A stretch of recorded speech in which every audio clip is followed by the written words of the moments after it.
তোমরা নিজেরাই ওদের কিছু খাবার দাও। কিন্তু আমাদের কাছে মাত্র 5টি রুটি আর 2টি মাছ আছে।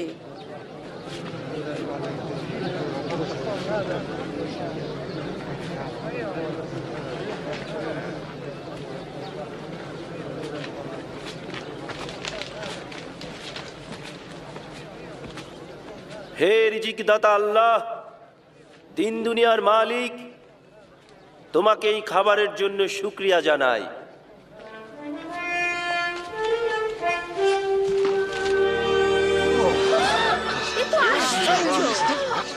অবিশ্বাস্য।